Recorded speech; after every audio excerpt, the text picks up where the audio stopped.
Good morning, good afternoon, good evening, ladies and gentlemen, boys and girls. Welcome to Emergency Management Associates, coming to you from the Area Command, 392 miles west of Kitty Hawk Beach, North Carolina. As we've been doing for quite some time, we're now going to do the national anthem to the United States of America by the United States Army Barbershop Quartet. I would ask now that everybody please rise.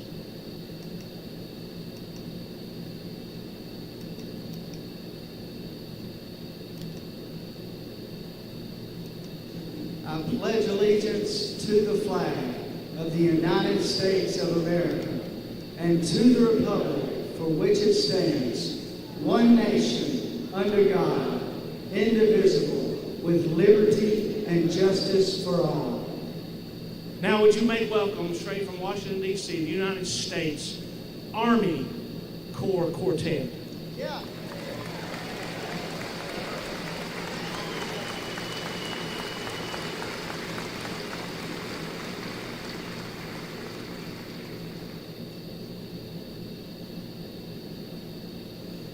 Oh, say can you see by the dawn's early light what so proudly we hailed at the twilight's last gleaming,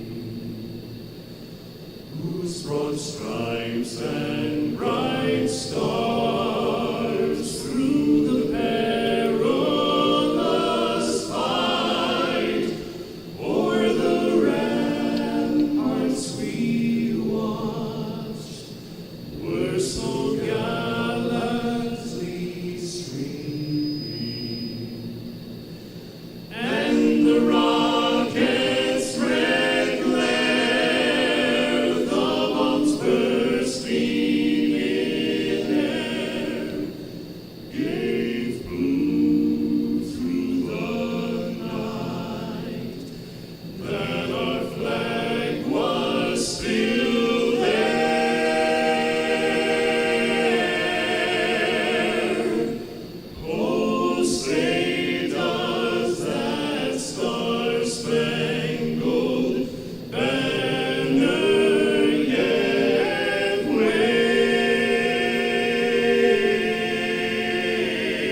America's finest, the United States Army Barbershop Quartet, performing at the Barbershop Quartet Convention in 2015.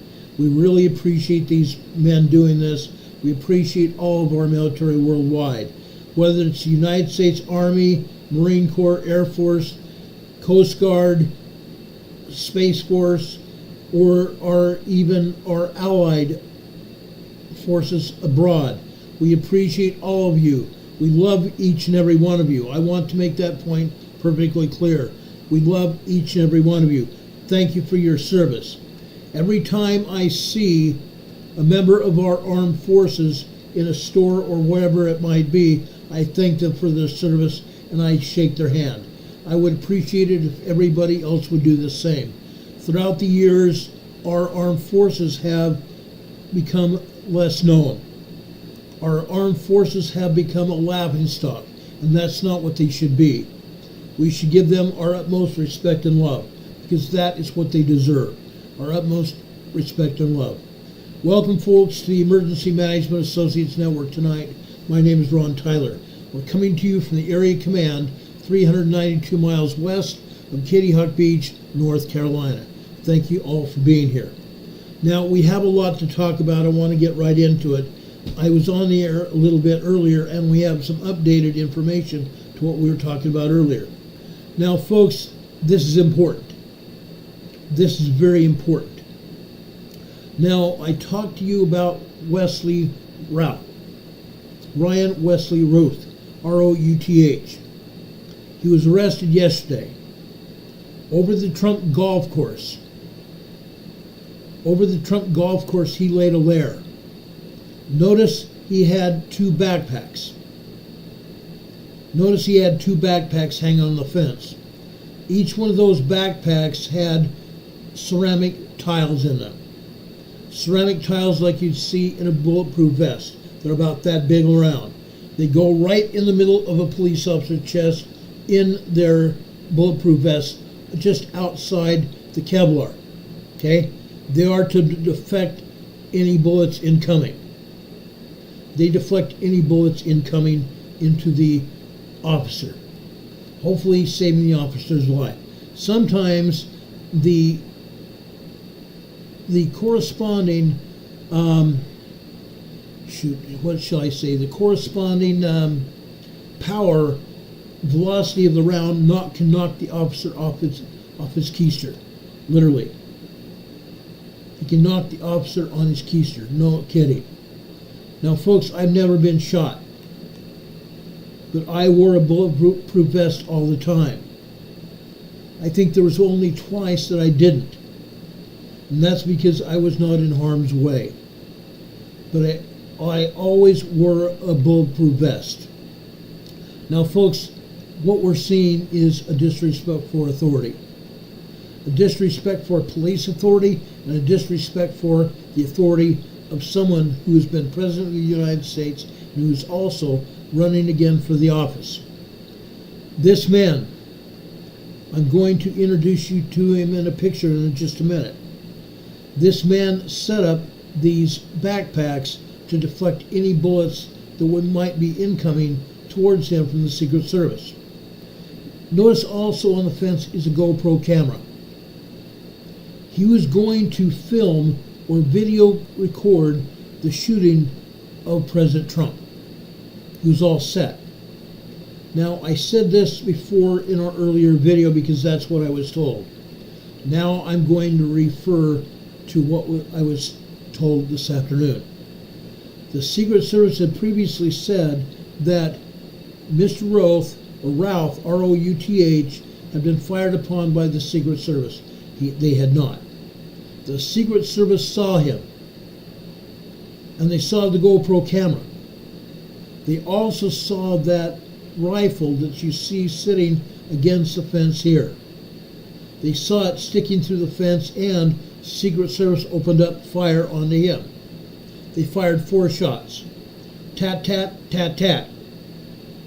Boom, boom, boom, boom, whatever you want to call it. They fired 4 shots. They missed him. They missed him. Now, with that said, he got about 40 miles down the road. Secret Service put out an APB, an all-points bulletin for him. That bulletin was picked up by the Palm Beach County Sheriff's Office and the Martins County Sheriff's Office. The man got 40 miles down the road and was stopped. They initiated what they call a hot stop. The police initiated a hot stop on the suspect. They pulled him over. He was driving a black Nissan Pathfinder. A witness to what Mr. Routh had been doing took a picture of the man's license plate number and got the description of the car out to the police, and the police and the Secret Service issued the all-points bulletin. The man was stopped. In the process of the stop, they had all kinds of police all over him. They had a police canine officer also watching him at the ready. They had sharpshooters all over this man to make sure he would give himself up. You notice the 2 officers handcuffing him. He was stopped in back of a bunch of police cars and a police officer in front of him so he couldn't get away. Pulled right in front of it. Then they asked him to get out of his vehicle, which he did. Then they asked him to walk backwards toward those police officers that you see handcuffing him. It's called a felony hot stop. They took him into custody. Now, in the process of taking him into custody, they patted him down. He did not have any weapons on him. However, he did have a cache of other weapons, handguns, and ammunition. Now, it goes even further than that. When they arrested him, they booked him into the Palm Beach County Jail. That's where he was until this morning. This morning, Ruth faced charges.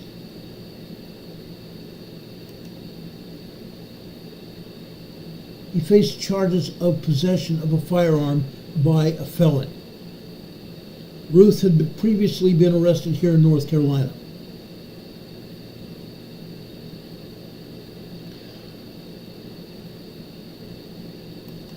I hate even talking about this.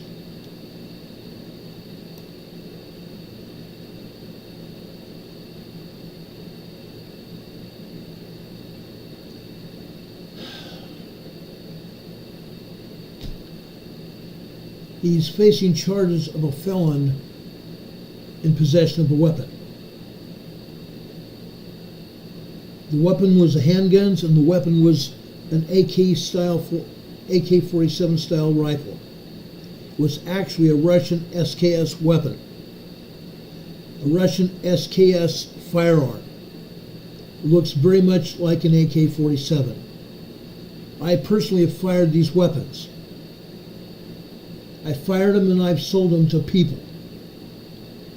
As a law enforcement firearms expert, I worked also in a gun shop.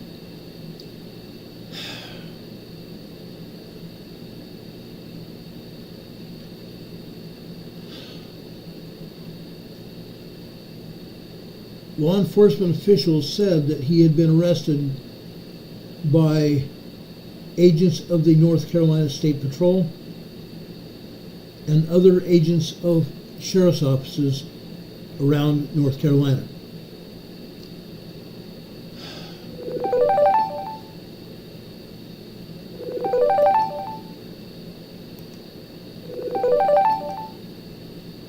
Sorry about that.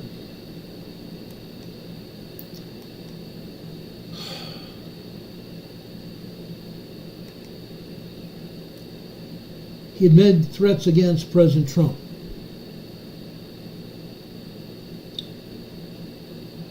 He had had a Facebook page, as most people do. He made threats against President Trump. He did not post frequently about politics, though. He voted Democrat in the 2024 election, primary election here in North Carolina. He appears to be a registered unaffiliated voter, meaning he can vote for whoever he wants to vote for. His X account, formerly Twitter, has now been suspended, as has his Facebook page. He included a number of posts about Trump. He said towards Donald Trump, "While you were my first choice in 2006, I and the world hoped that President Trump would be different and better than the candidate, but we were all very greatly disappointed. It seems you were getting worse and evolving. I will be glad when you are gone." The reference to July 13th, 2024 assassination attempt on Trump on multiple posts, suggesting that President Biden and Vice President Harris should visit the injured and attend the funeral of the Pennsylvania rally goer who was killed, Corey Comparatore. A Facebook account under the suspect's name was no longer online yesterday evening.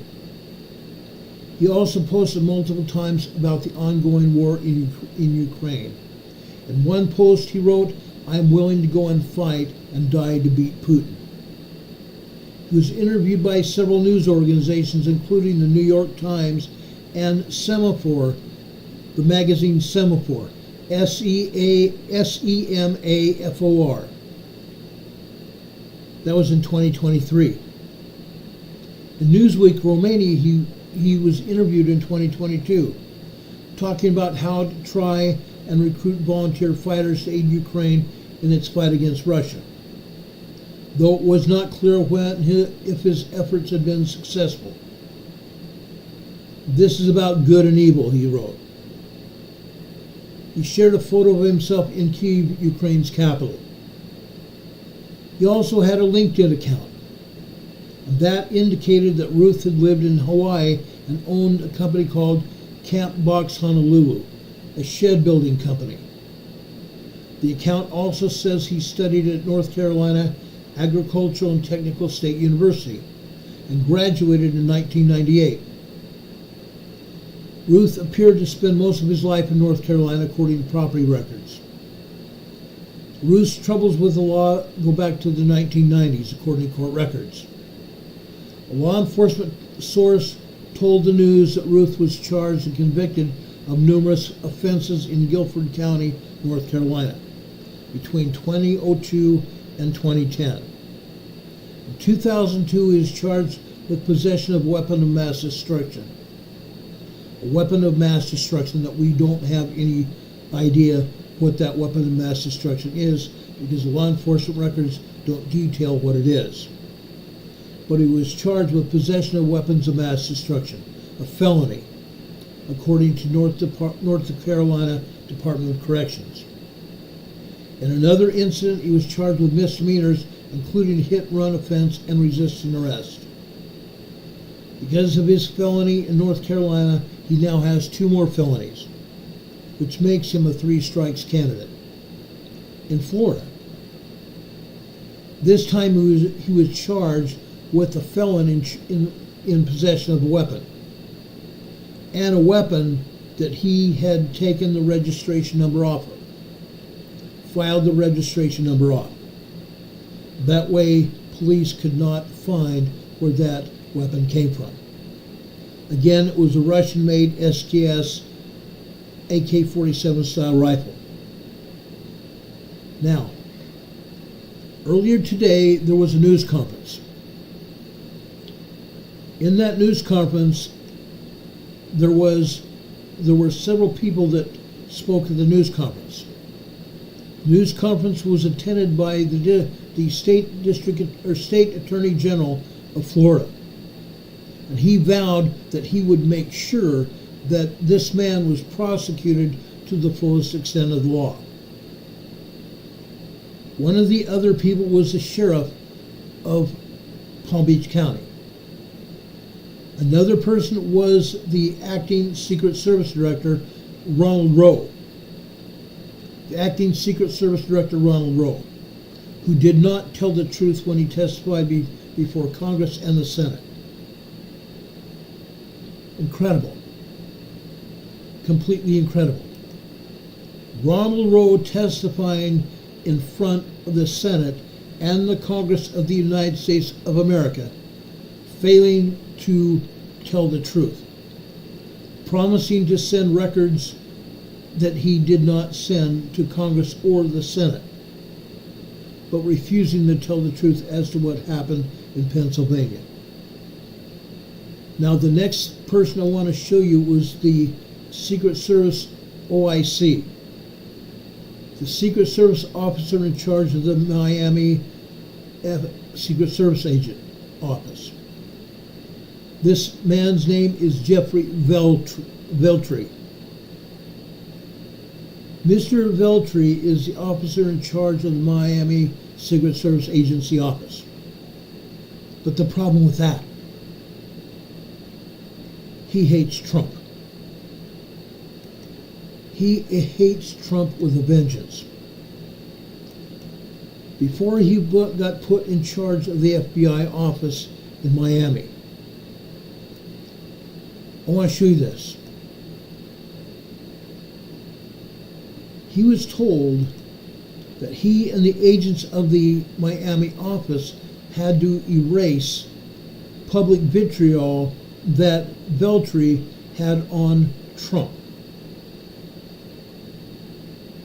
The Secret Service agent in charge of the Miami Secret Service office hates Trump. And the FBI agent had to erase public vitriol that he had against Trump. Yet he is in charge of the investigation. He is in charge of making sure President Trump is protected. Isn't that interesting? Isn't it interesting that he would do that? And yet, he is supposed to be in charge of what's happening. He hates Trump. Now, do we see any kind of coincidence here? Do we see any kind of coincidence that the Secret Service in charge of President Trump's safety while he's in Florida hates President Trump? And the acting director of the Secret Service doesn't like Trump either and refused to tell the truth to Congress? I have a feeling this investigation is going to go nowhere. The head of the FBI,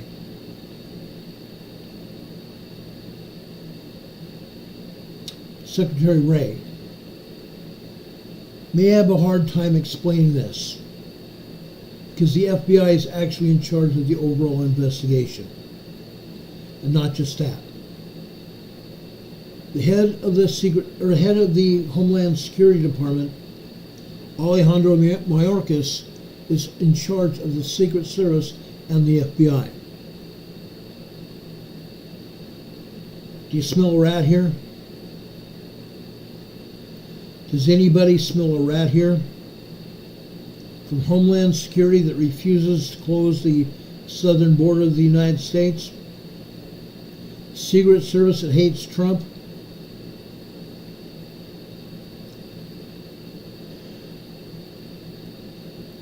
Something's wrong. And yet, President Biden has assured President Trump, and the acting director of the Secret Service has also met with President Trump today and promised President Trump absolute protection. Promising President Trump absolute protection. Right now, according to the acting director of the Secret Service, Mr. Ronald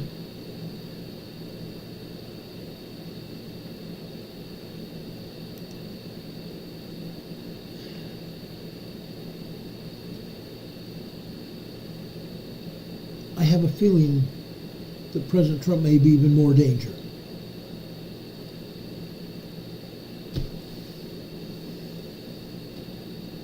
Neither one of the Secret Service agents that are in charge of the Secret Service could barely lift a hand to try to protect him, even though they have promised the strictest protection over President Trump. According to everybody, President Trump now has the same protection as Harris or Biden or any other former president. The utmost protection, including aerial assets, helicopters and drones, men on the ground. Now, folks, how can it happen? How can it happen? When these men and women were in Pennsylvania, the Secret Service did not even have an organizational meeting. They failed to have an organizational meeting of all assets before Trump's rally. They didn't even set up the office, the command center, where the Secret Service was supposed to be, and they refused to have a radio from the local police department and the sheriff's office to help monitor what's going on the ground. They refused to even have a meeting just prior to the rally. They did not do an adequate job of scoping out the fairgrounds where President Trump was going to speak. They did not even do an adequate job of making sure the rooftops were cleared and stayed cleared. They allowed a felon on the roof. They allowed a felon on the roof who had a weapon and had ties to the FBI in Washington, D.C.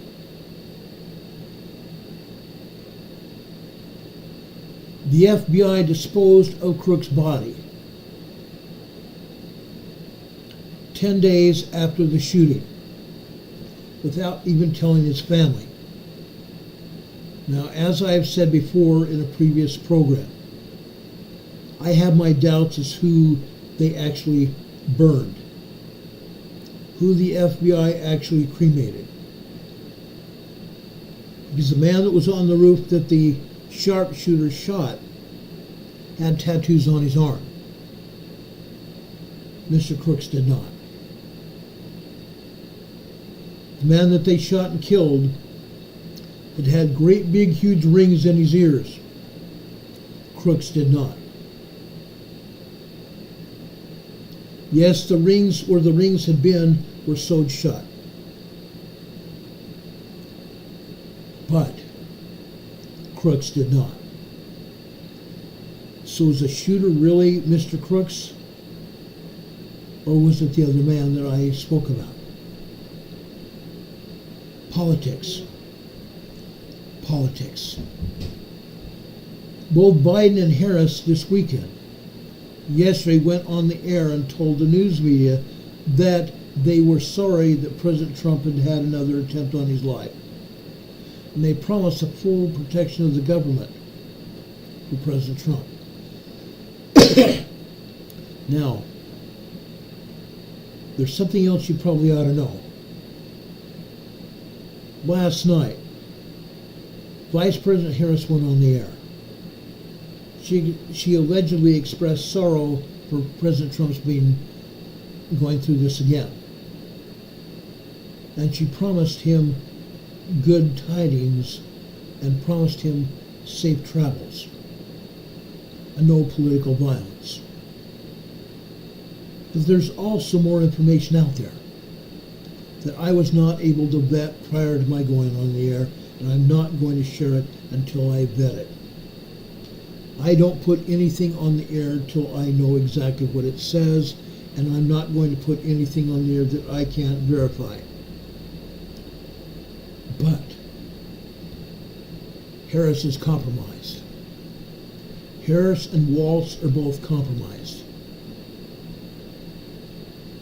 Before Clinton was in office, it was said that no one ever, even getting around or touching drugs, would ever make it to the White House. Yet Clinton made it. There is a book out, written by a good man, former Secret Service agent that used to protect Clinton. And he detailed everything that happened prior to the Clintons going into the White House and after they got there. All kinds of lies were told. All kinds of things compromised. People that didn't ever belong in the White House were let in and given documentation to keep them there. Yet they didn't deserve to be there. It's happening all over again. Who had the cocaine in the White House? Why was it there and where did it go once the Secret Service discovered it? Cameras all over the largest and most secure building in the world.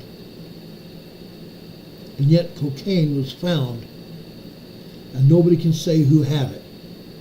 And nobody even wants to talk about what happened to it. Compromise. Compromise. It's been ongoing for a lot of years. I don't think it's going to end. Folks, after I saw this latest news conference today, it was a short news conference. Like I said, the sheriff of Palm Beach County spoke. The Secret Service officer in charge of the Secret Service in Miami spoke.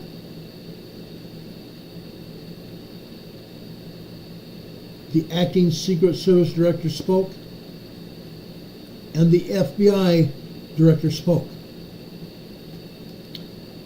What's wrong with the situation? Nobody's telling the truth. They're promising the world and they're not going to deliver. Again, I am going to ask Ron DeSantis, governor of the great state of Florida, to make sure that he and his people conduct this investigation. And yes, they can share information, but they cannot let any evidence loose. They must stay in charge of the investigation. They must make sure they keep the evidence. They must make sure that they keep custody of Mr. Routh. If they don't, he's just going to be one more statistic that will disappear in the woodwork. That's how I see it. That is exactly how I see it. I don't see anything good coming from this.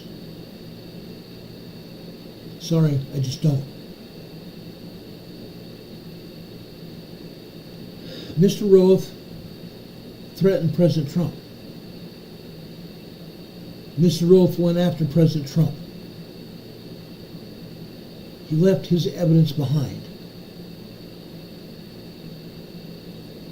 We now have the evidence. Will Florida stay in touch with the evidence and keep it and prosecute Roth? I hope so. I hope so. After the assassination attempt, the Secret Service took Trump off the golf course. He was on the fifth hole ready to tee off. Trump jokingly said he had a birdie putt awaiting him, meaning he was in good spirits and wanted to finish the game. But he was picked up off the course and taken off the course. An especially made Secret Service golf cart that could reach 100 miles per hour. Heidi Petrick upgraded her EMA status here on our program. She's now EMA status 2. She's also gifted 5 EMA memberships. Miss Constitutional Rights has a 1-month membership. Miss Parker 008 has a 1-month membership. Shalia S. has a 1-month membership.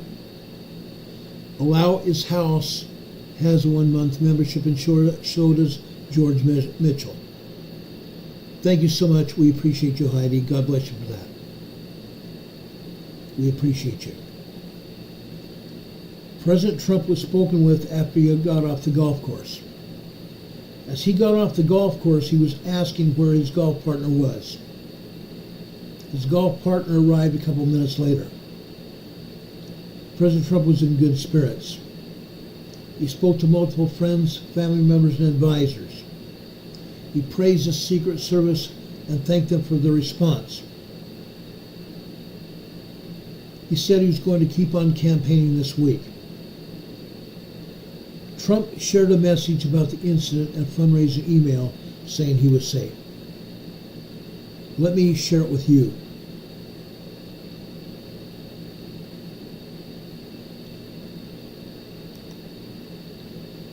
His message said, "There were gunshots in my vicinity, but before rumors start spiraling out of control, I wanted you to hear this first. I am safe and well. Nothing will slow me down, and I will never surrender. I will always love you for supporting me. Unity, peace, make America great again. May God bless you, Donald Lord Trump." Yes, President Trump is in a good mood. He is safe and well. His wife is worried sick. Melania is worried sick. He said, most importantly, I want to thank the Secret Service, Sheriff Rick Bradshaw, his Office of Brave and Dedicated Patriots, and all of law enforcement for the incredible job they've done today at Trump International Golf Course in keeping me as the 45th President of the United States and the Republican nominee in the upcoming presidential election safe. Trump's running mate, J.D. Vance, also came into the media and spoke to the former president before the news of the incident was made public. Senator Vance said, quote,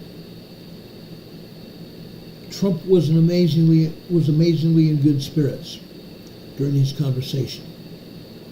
Still much we don't know, but I will be hugging my kids extra tight tonight and saying a prayer of gratitude. I'm glad President Trump is safe. I spoke before the news was made public, and he was amazingly in good spirits. The White House said Biden and Vice President Harris were briefed on the incident on Sunday afternoon. Quote, they are relieved to know that Trump is safe. They will be kept regularly updated by the team. President Biden said in a later statement last night, as I have said many times, there is no place for political violence or for any violence even in our own country. And I have directed my team to continue to ensure that the Secret Service has every resource, capability, and protective measure necessary to ensure the former president's continued safety. In a separate post on X, Harris reiterated, quote, I am glad Trump is safe. Violence has no place in America. I am deeply disturbed by the possible assassination attempt of former President Trump today. She said possible assassination attempt. Why is she hedging her bets? Why is Harris hedging her bets? Does Harris know something that we don't? Does Harris know something that we don't? She continues to say, as we gather the facts, I will be clear. I condemn political violence. We all must do our part to ensure that this incident does not lead to more violence. Unquote. I commend the Secret Service and law enforcement partners for their vigilance. Unquote. Senator Lindsey Graham, a South Carolina Republican. He's also a close ally of President Trump. He said, quote, President Trump is in good spirits, and he's more resolved than ever to save our country. He's one of the strongest people that I've ever known. Unquote. House Speaker Mike Johnson said on social media that he and his wife just spent a few hours with President Trump at Mar-a-Lago and are thanking God for protecting him today.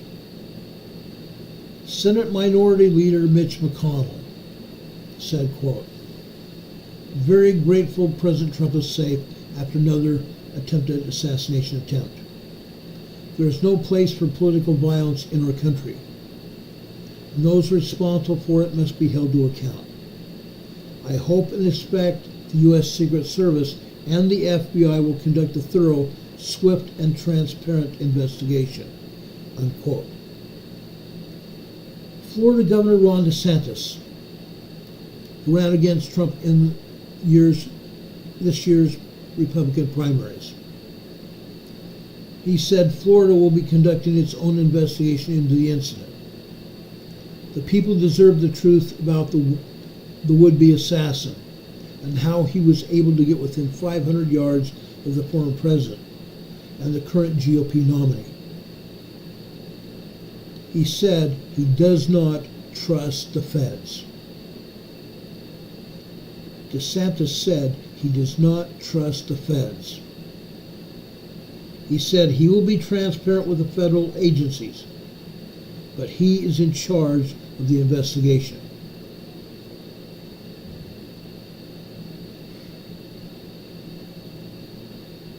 Now, most of us are pretty riled up.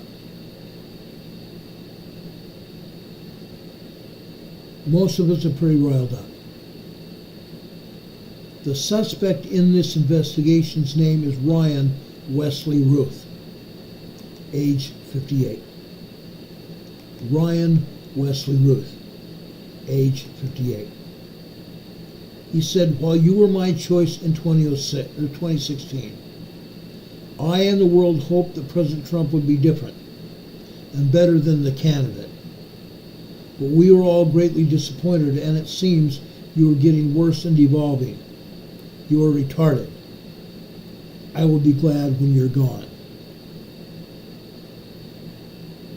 Isn't just that how an assassin would talk?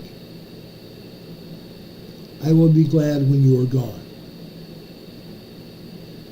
Again, Ruth has had 2 previous encounters with law enforcement. No motive has been determined at this time for his shooting. Now again, I have some updated information that I'm not allowed to share with you right now in regards to the motive, because they have discovered the motive for why he did it. Okay? Does anybody have any questions or comments about anything we've been talking about?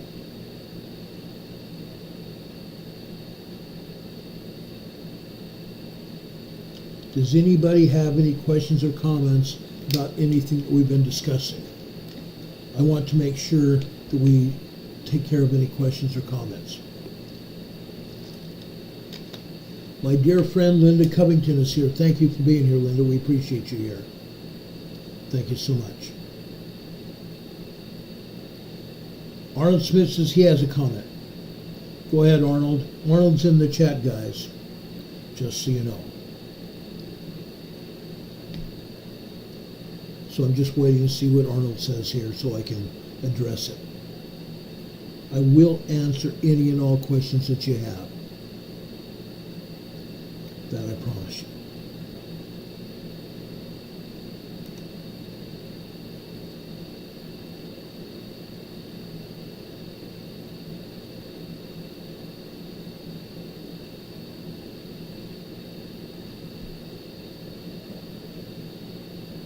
Come on, Arnold. You can do it, brother. I know I'm not making fun of Arnold. I'm doing anything like joking around. That's what I'm doing. Lori is saying that she was wondering how he knew Trump was playing golf. He didn't. According to the press conference that I heard today and the press conference last night, Trump playing golf yesterday was off the record. There was no previous commitment by President Trump to play golf. But Ruth was on the outside of the golf course 12 hours before the FBI or the Secret Service found him. He was on the outskirts of the golf course 12 hours before the Secret Service found him. Incredible. He had all that equipment. He had a bag of weapons and ammunition. And he had a black bag full of food. He had a black bag full of food. So he was there for the duration. He may have thought that since President Trump was there, and he usually plays golf on Sundays, that President Trump might go out. He was about 2 holes away from Trump when he was found. About 350 yards from where Trump was. Arnold Smith says, I'm still not clear on the shooter's round count. Some don't mention it, but you did. Now, as to what Ruth shot, as of this afternoon's news conference that I spoke about this evening, just a few minutes ago, according to that news conference, Ruth did not get off a shot, but the Secret Service did. The Secret Service shot 4 times. Boom, boom, boom, boom. Or tat, tat, tat, tat. Previously, we were told yesterday that Ruth got off 2 shots and the Secret Service got off 2 shots. Now they're saying that the Secret Service shot 4 times. So that's the information we have on that. I appreciate that question, Arnold. I really do. That means a lot. As Becky says here, NCWQ Worldwide News and Disaster Explorer says, speak up or hold your peas. Speak up or hold your peas.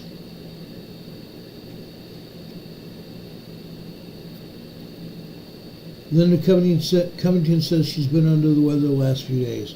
I'm sorry to hear that, Linda. We love you and appreciate you, and you are in our prayers. I want to tell you all this now. All of you, no matter who you are, whether you are listening or watching our program and don't say anything, we love you and we care about you. You all are always in our prayers. You are always in our prayers. And I need to say this also. My buddy Sage Pup, who is here. I've known Sage Pup for a lot of years. I know Sage Pup is a great man. He's also got cancer and undergoing cancer treatment. Folks, I know what that's like. So Sage Pup, you will always be in our prayers as well. Sage Pup is one of my best friends. I've got a lot of best friends here, and I appreciate each and every one of you. God bless you all. God bless you all. Now, as to this political stuff here, I'm going to put it to bed right now. If anything else happens, I will be back here talking about it as soon as the information becomes available. Now, I want to talk about a storm that's hitting our state right now, North Carolina. Earlier this afternoon when I was on the air, the storm had not hit. Earlier this afternoon there were storm clouds, but they were high altitude storm clouds. Since then, about 4:30 it began to rain. It's still raining. Right now it's spitting off and on, but it's still raining. We're grateful for the moisture.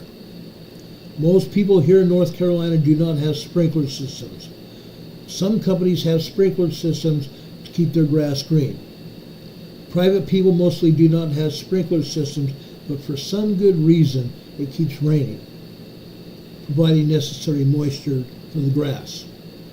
North Carolina is very beautiful. It really is. Lush landscapes during the spring, summer, and fall months, and then it's barren during the winter. Gray trees, gray tree limbs with no leaves. The leaves has not started falling yet.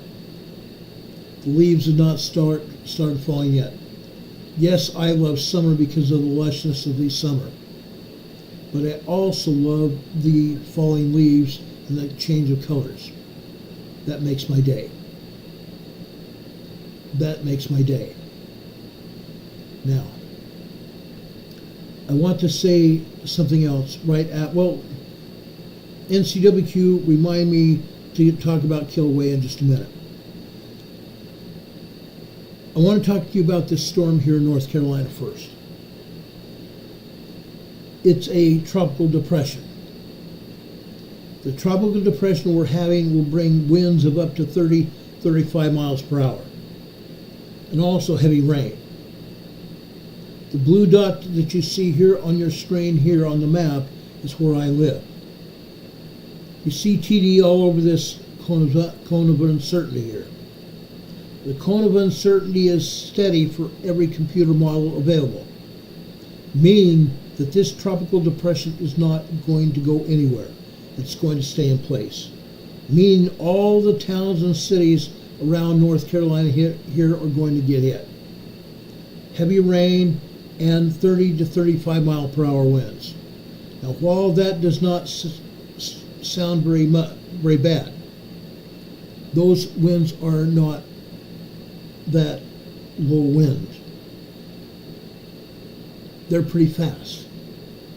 I'm cautioning everybody right now within the sound of my voice that lives in this area. Make sure your yards are clean. Make sure you pick up your trash. Make sure you pick up your toys that you play with or your kids play with. Make sure you clean up anything else that can be thrown around by these winds. You don't want something popping into the side of your house or through your glass windows. It's going to rain here. It's going to rain hard. I'm also going to tell you this.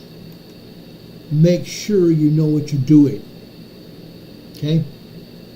This storm is arriving tonight, and it's going into tomorrow and early Wednesday morning. It's not going to be over for a while.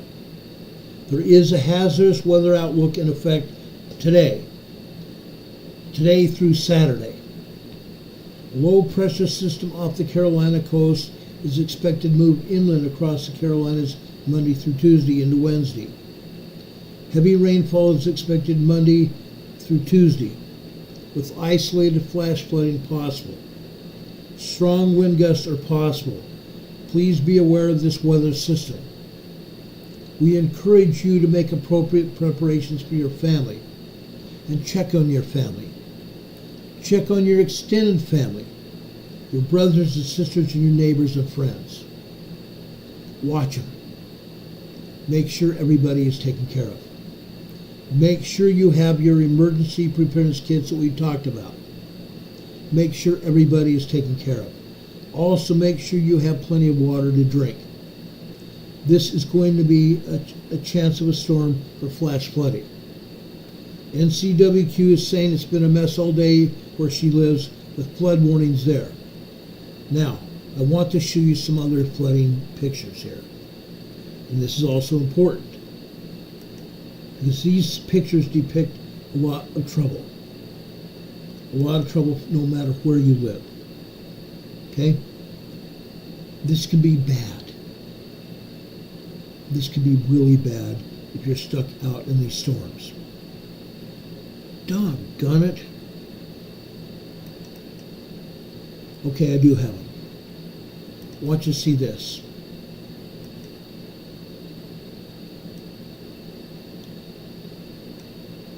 Look at that.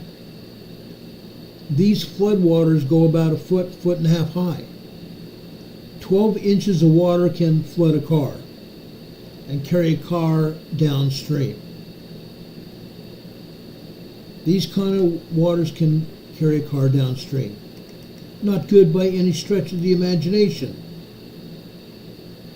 Look at this.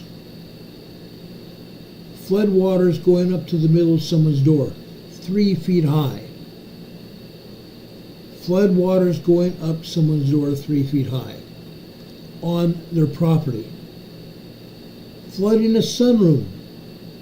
Flooding a deck or a sunroom here. Not fun. How about this? Cars waiting patiently nearly underwater. Cars trying to patiently go through the water.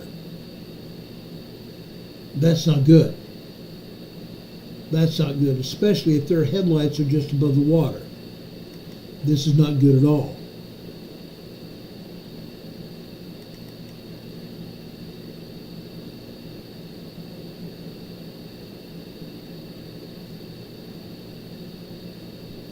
I'm sorry these pictures are bigger than I thought they would be. Hold on a second. This is the gist of this picture here. I'm going to have to go back to that last picture and really show you what's going on there. I had this picture, I kept this picture here because it shows the heaviness of the downfall of the water, of the rain. Heavy rainfall. Very heavy rainfall. Let me go back to this last picture here. Okay?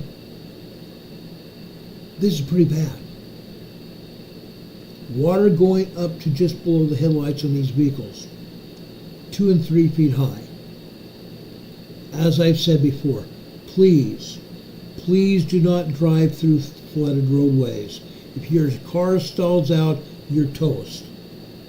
If your car stalls out in these flooded roadways, you're not going to be going anywhere.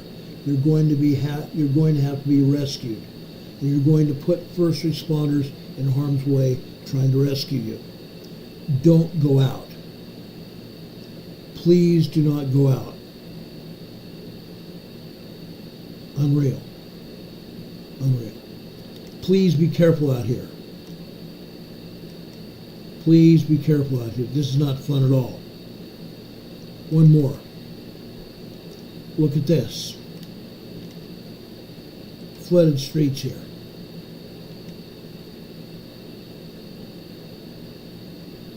Don Patoka says they apparently didn't see them with bail buckets. Yeah.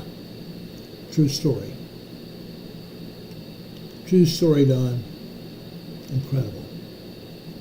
Does anybody have any questions about the storm that's coming into North Carolina right now?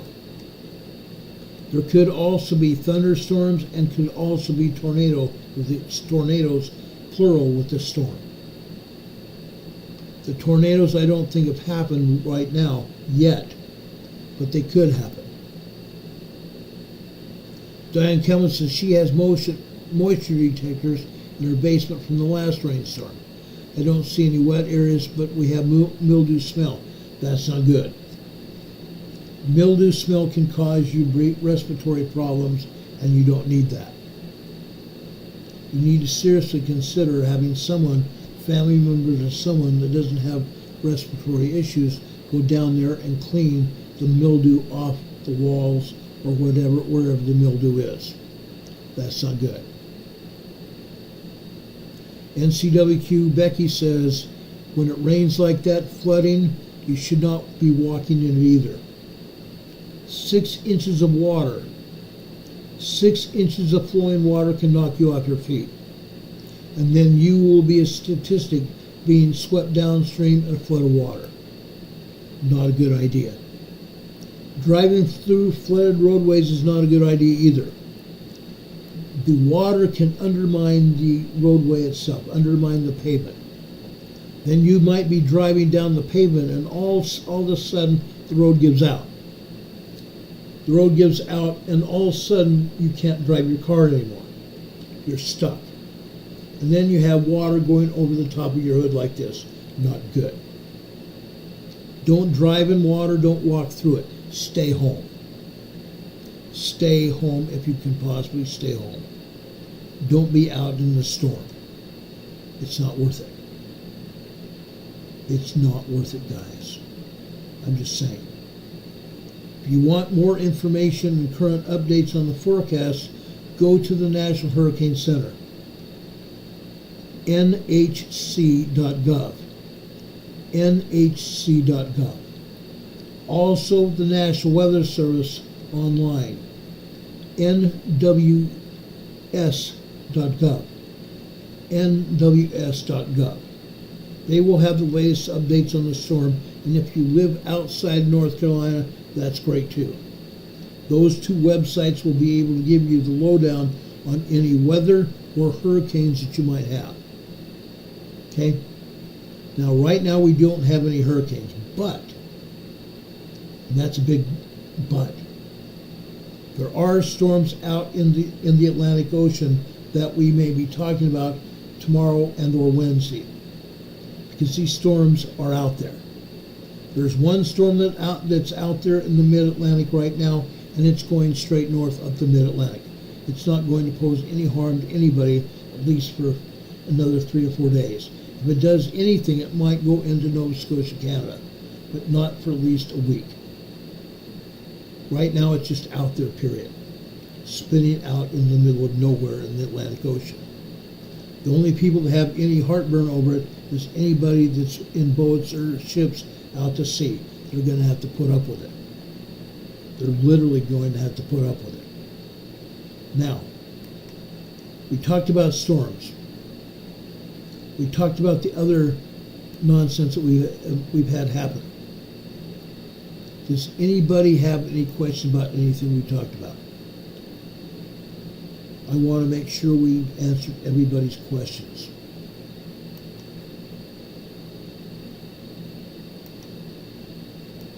Now, there's something else we want to talk about. One of the things I want to talk about is the earthquakes that we've been having. I want to talk about the earthquakes that we've been having. We had an earthquake yesterday evening. Earthquake was up in the offshore of Queen Charlotte Island, British Columbia, yesterday. That earthquake was a 6.6 magnitude earthquake. Right there. A 6.6 magnitude earthquake just south of Port McNeill, Canada. South of Queen Charlotte Island, Canada. It's on the Cascadia subduction zone earthquake fault.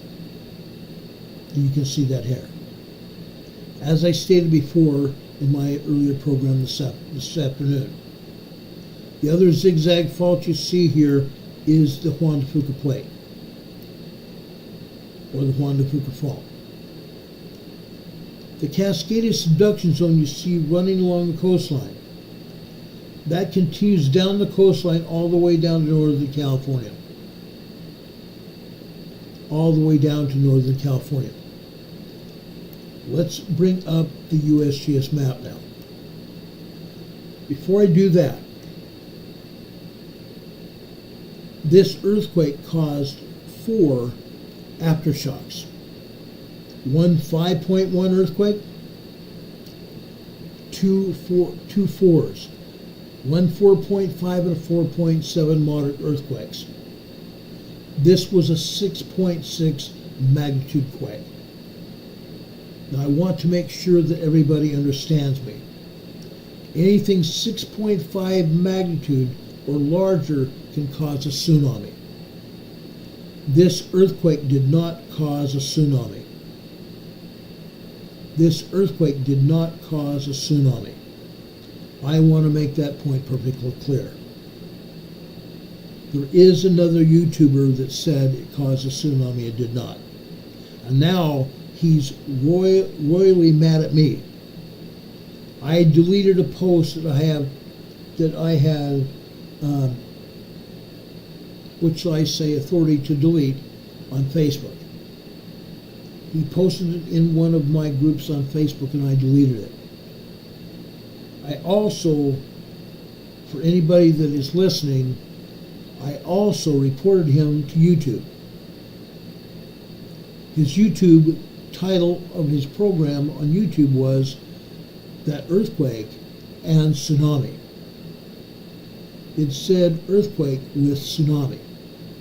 And now he is royally mad at me because I deleted his post on Facebook and I also reported him to YouTube because there was no tsunami. The National Tsunami Center said there was no tsunami warning issued. This man, I'm not going to give you his name. I'm not going to do that. But he said there was a tsunami. Now he's saying, oh, it might have been a 3/8 inch tsunami. Or it was maybe 0.3 of a kilometer high. 0.3 of a kilometer high. Really? Inches high. He says that's still a tsunami. Yes, technically it is. But guess what? It's not a tsunami. And him putting that in his title got everybody riled up. Got everybody thinking of a larger wave. It was not. If anything, it was nothing but 1 or 2 inches tsunami. Nothing. Nothing above normal. That's normal. Enlightened Truth Seekers here in the chat saying that they saw 3 boys that were in event mode. What caused them to go off if there was no tsunami? There may have been a sea bottom movement. A sea bottom movement. The bottom of the ocean moved, but there was no tsunami. Okay? A storm off the coast. A storm off the coast can cause a buoy to go into event mode, and that's happened many times. There were 3 tsunami buoys moving.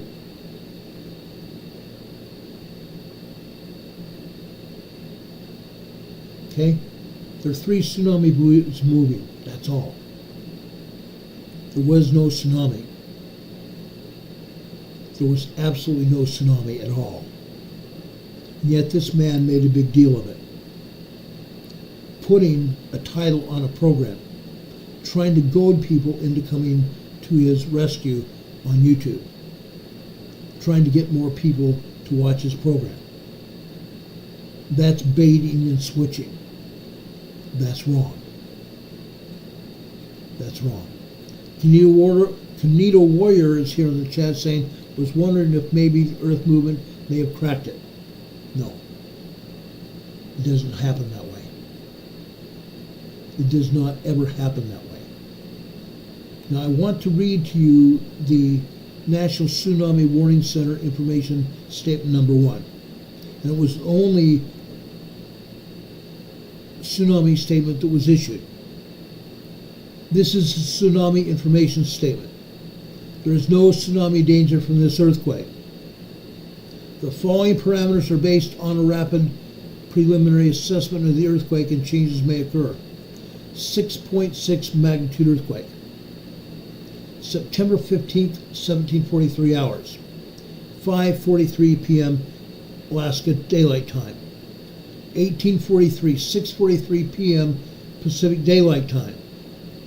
0143 UTC, September 16th. Coordinates 51.5 north, 130.8 west, depth of 4 miles. Location 125 miles southeast of Sanspit, Haida Gwaii, British Columbia, Canada. 195 miles south of Prince Rupert, British Columbia. Additional information and next update. Further information will be issued by the United States Geological Survey, USGS.gov, or the appropriate regional seismic network. This will be the only U.S. National Tsunami Warning Center message issued for this event unless additional information becomes available. When I put that up on YouTube, I made that a statement that the YouTube people got as a report that said there was no tsunami. That there was no tsunami. Now, the bottom of the ocean is still moving. There have been a lot of aftershocks that the USGS is not reporting. There have been a lot of aftershocks that the USGS is not reporting. That is why there is no tsunami warning, and that's why the buoys are still moving. If things happen and things change, I will be the first out here to point it out. But there is no tsunami warning on last night's earthquake. Yes, we're still getting aftershocks from that quake. I want to make that perfectly clear. When someone goes on YouTube or any other venue and makes statements to get people excited and worried, I have problems with that. I have real problems with that. I won't do it, and I won't let anybody else do it. I did report him to YouTube. And this time I hope they take him down. The last time he did it, well, he's done it numerous times, but the first time I caught him was when he said there was a volcano over in Vancouver City, Washington, on the border of Oregon and Washington. He gave me coordinates on his YouTube chat. So I went and looked up the coordinates, seeing that it was Vancouver City, Washington. So I called the emergency management office and said, we have reports that there's a volcano going off in your city. I gave him coordinates.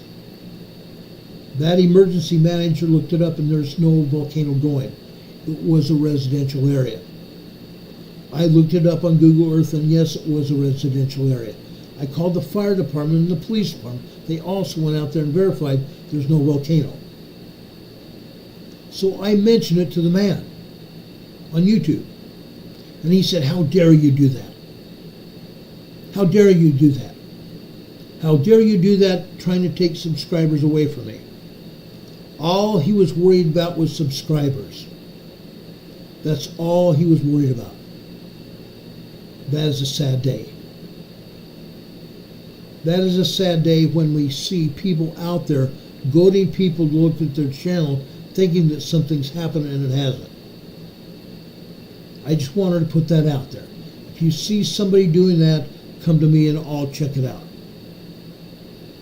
I always do, and I always will. Don Patoka has $signs on his chat. That's right. They're looking for money. That's all they're doing is looking for money.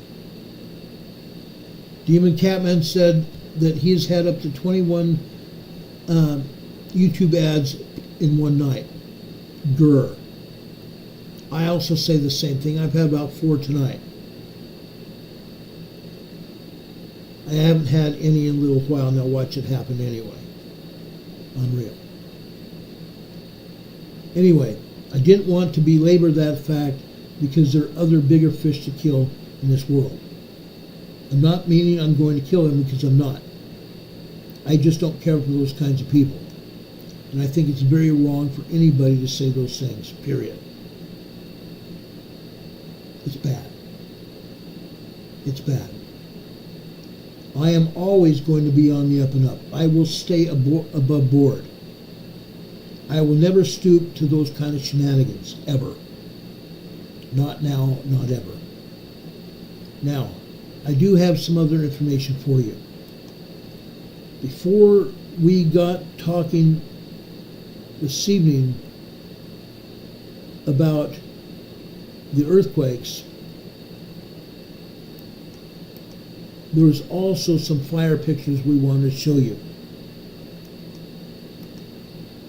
I'm just wondering where they went to here.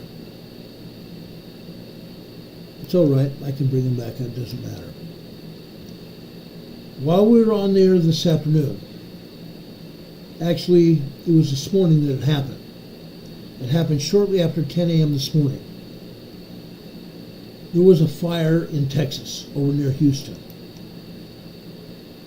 A huge, great big gas pipeline blew. And it blew fire high into the sky, hundreds of feet in the sky. It's still going. It's still going as far as I know. I don't like these things.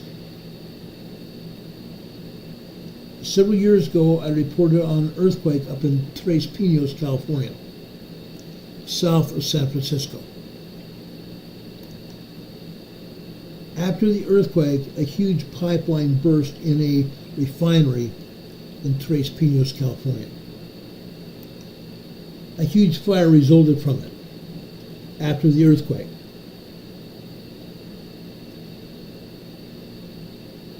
It's bad. No matter how you put it, it's just bad.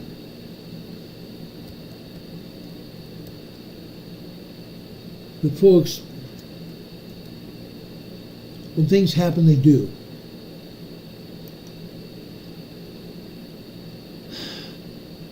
This pipeline burst in Deer Park, Texas.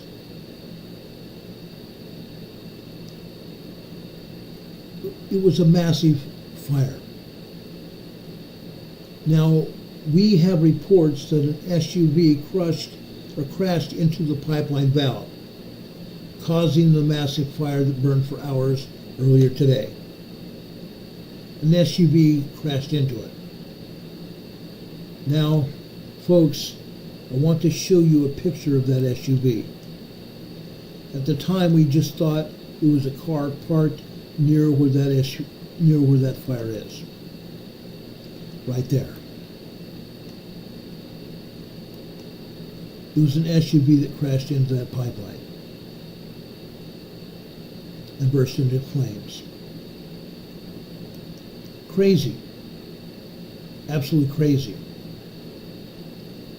A liquefied natural gas pipeline fire broke out in Deer Park, Texas earlier today, causing evacuations and a massive emergency response.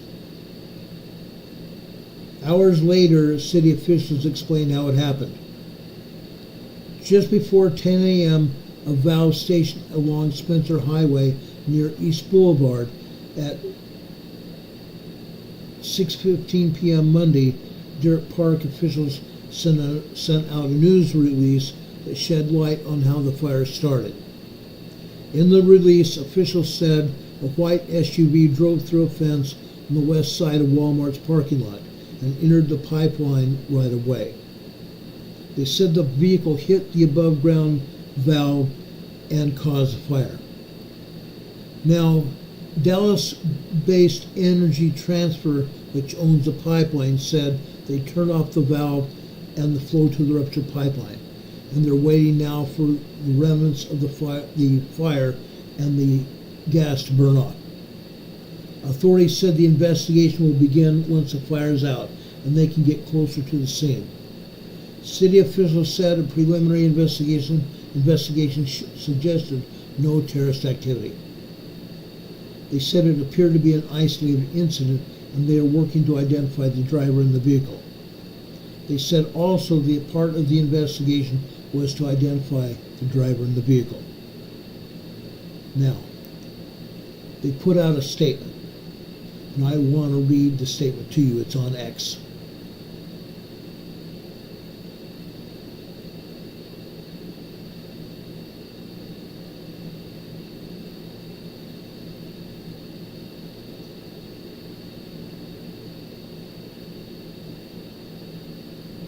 This statement says in part, an update on the vehicle accident related to the Deer Park major pipeline fire.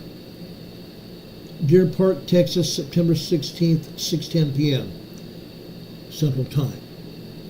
At approximately 10 a.m. September 16th, 2024, a white sport utility vehicle drove through a fence on the west side of Walmart parking lot located at 9025 Spencer Highway, Deer Park, Texas. The vehicle entered the adjacent pipeline right away and struck an above-ground pipeline valve. The vehicle entered the adjacent pipeline right away and struck the valve. The Deer Park Police Department and the local FBI agents conducting the investigation with preliminary reports suggesting no terrorist activity. The ongoing investigation is being conducted by DPPD and supports that this appears to be an isolated incident. The investigation is ongoing, including the positive identification of the vehicle and the driver. No other information about the accident right now is available, but it's under investigation at the time of this report. The flow to the ruptured line has been shut off, and currently burning all the remnants of the gas still in the pipeline, which may extend into the rest of this evening. Energy Transfer has set up a helpline for individuals directly affected by the Deer Park incident.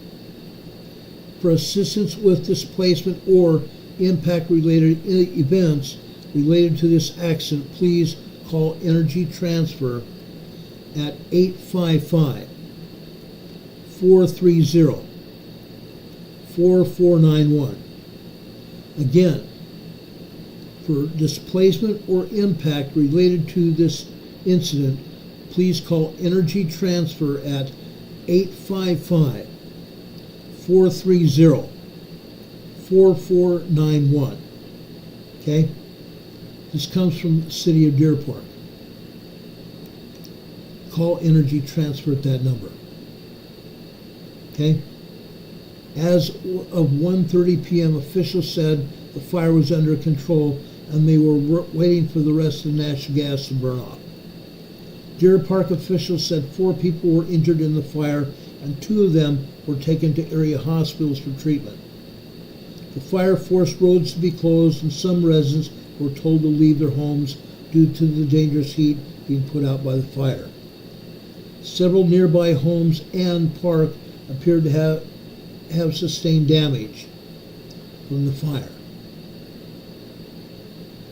Deer Park Mayor Jerry Moulton Jr. said the fire could continue through the night and into Tuesday, and he was not actually sure how long that it would take for the natural gas to burn off. Deer Park Fire and the police are still monitoring this event. If you have questions, you can call Energy Transfer, or if you have other questions about safety or other issues, call your local fire department non-emergency number. Call your local fire department or non-emergency number to the police or fire department. The mayor said it will be for hours, not days. It will be hours. Okay? It will be into tonight and probably tomorrow. Okay? It will be into tonight and probably tomorrow. Television station KHOU investigative reporter Jeremy Ulowski found out that the initial 911 call came in from a liquor store across the street from where the fire was burning. The owner of the liquor store said he saw a vehicle in flames alongside the towering fireball. We experienced an incident this morning in LaPorte, Texas. At a valve station along Spencer Highway, a 20-inch natural gas liquid pipeline resulted in a fire. There are no reports of injuries at this time. LaPorte Fire Department is on the scene and has evacuated all homes and businesses within a half mile. The line has been isolated so that the residual product in the line can safely burn itself out. We have no timeline at this time how long that process will take, but we are working closely with local authorities.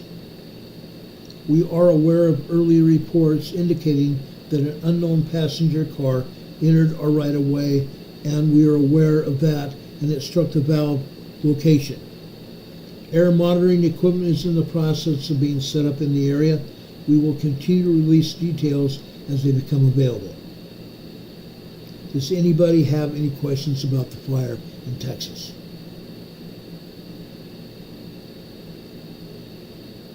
Does anybody have any questions about the fire in Texas? Becky's saying she hopes that they have great insurance. That energy conglomerate that supplies electricity and gas for most of Texas, they usually do have great insurance. However, be advised, these big companies also have big lawyers defending themselves. Yes, there will be some environmental impact, okay? As I reported earlier, the fire department and the police department and the emergency management agency in LaPorte, Texas, set up what they call a unified command. That means all agencies in that area, all working together for the greater good, with the same goal in mind. All agencies, the city, the emergency management office, EPA, yes, EPA's in there. I believe from them saying that the FBI is involved in the investigation. You also have the local police, you have the sheriff, and the local police department. Okay? Everybody working together in what they call a unified command structure. Okay? That's what they do. Then at the scene there was an incident command opened up shortly after the fire, so they could have an incident commander right there relaying information to the unified command. That's how they do it. Now, during our program, Richard Smith has been reporting earthquakes around the world. I really appreciate that, Richard. Richard does that all the time for us. Richard is a great man. He's a great friend as well. Anyway, that's what's going on with that fire in Texas. Does anybody have any questions about that? Don Batoga said, did they borrow the car and have a no return plan? Yeah. Uh-huh. I hope so. I hope so. Now, folks, let's go back here and look at earthquakes today. Okay? There's a bunch of them. There's a bunch of them. Now, I'm going to take my mug off here. I'm going to take our banner off here. I want to show you these earthquakes. Again, off the coast of British Columbia, Canada, just south of Queen Charlotte Island, we're still showing that 6.6 earthquake that happened last night. Sometime, I thought actually by the time we got off this program or finished with this program that USGS would take it down. Fortunately, they haven't. Fortunately, they have not. It's still there. Now, folks, on the southern part of the Cascadia subduction zone, we talked about this earlier. I'm not going to go into in depth of what we did this morning. The southern part of the Cascadia subduction zone, I told you that the Cascadia subduction zone fault line went all the way down here to Northern California. It intersects with what they call the triple junction. The Gorda Escarpment, which is an earthquake fault that runs away from the coast out to sea, about 186 miles out to sea. The Cascadia subduction zone and the Gorda Escarpment and the San Andreas fault come together. It's called the triple junction. Earlier today, we had another earthquake on the Cascadia subduction zone right here. This was a 3.0 earthquake. This was a 3.0 earthquake on the Cascadia subduction zone. No, this does not mean that we're going to have the major earthquake on the Cascadia subduction zone today. It doesn't mean that at all. But it is showing energy here in the southern part of the Cascadia subduction zone. Just like the 6.6 just south of Queen Charlotte Island shows a lot of energy. It still does. It's ongoing. Closer to shore here. This is just offshore from Ferndale, California here. Just offshore from Ferndale, California. Folks, this is another earthquake here. This is a 2.2 minor earthquake. Now there was an earthquake just southeast of Petrolia, California. That was also a 3.0 earthquake. Okay? This whole area here, even on land, is part of the Cascadia subduction zone, fault zone. Fault zone, the region. Because this will be extremely affected when the Cascadia megathrust earthquake happens. A 9.0, 10.0 magnitude earthquake that will originate over by off the coast of Seattle, Tacoma, Washington, out here on the Cascadia subduction zone, probably between the subduction zone and the Juan de Fuca Fault. Juan de Fuca Fault. Capital J-U-A-N, Juan, De, D-E, Fuca, F-U-C-A. The Juan de Fuca Fault. The Juan de Fuca Fault is that zigzag pattern fault zone that you see here, just out to sea west of the Cascadia subduction zone. The 9.0, 10.0 earthquake will originate from there. Okay? We're going to continue talking about this same earthquake in shows going on in the future. We talked significantly about it earlier. There are earthquakes all over this area. There are earthquakes all over this area. Now, in talking about the 6.6 earthquake, I want to tell you this. That earthquake upset the volcanoes.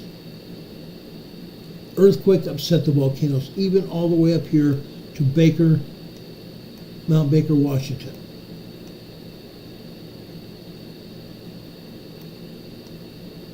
All the way out here to Mount Baker, Washington. Okay? It affected Mount Baker. I have seismograms on my phone showing that this earthquake was recorded at Mount Baker. It was also recorded at Glacier Peak. It was recorded out at Mount Rainier. It was recorded out here at Mount Rainier right here. Now, Mount Rainier USGS is recording earthquakes at Mount Rainier. They're only showing a 0.8 microquake. What a farce. There are dozens of microquakes. There are dozens of minor earthquakes, 2.0 to 2.9 earthquakes. There is at least 2 3.0 earthquakes today at Mount Rainier. At least. Okay? South of Mount Rainier, you've seen earthquakes here. Again, a 0.6 microquake here, just southeast of Rainier. And also this 1.4 here. 1.4 tremor. Now,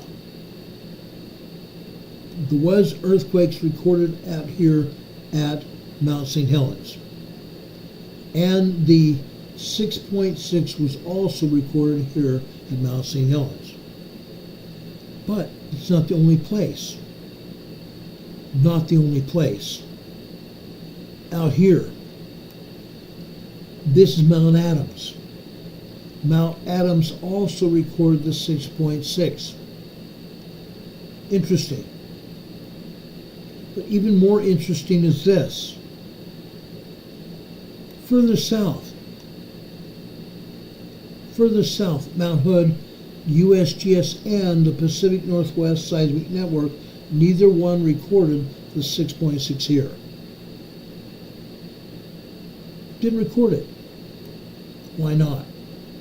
Inquiring minds want to know. Now, Bachelor Volcano. Bachelor Volcano recorded the earthquake. Bachelor Volcano recorded the earthquake. How about that? Newberry Volcano also reported it. Sisters Volcanoes also reported it. Sisters Volcanoes. 3 volcanoes. There's one seismograph recording all activity at Sisters Volcanoes. Sister South, Sister North, and Sister Central. The seismograph recorded all the earthquake at just south of Queen Charlotte Island. Isn't that interesting?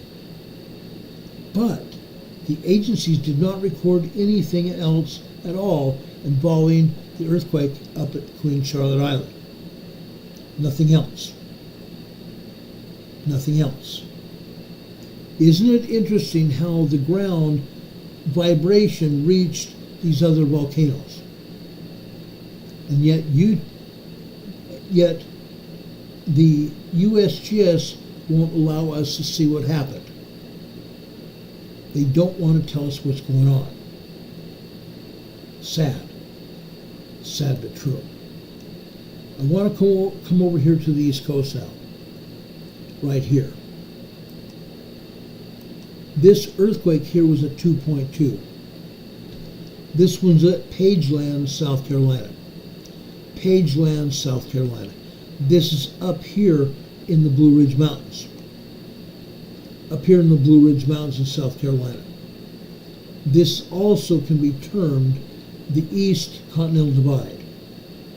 The East Continental Divide.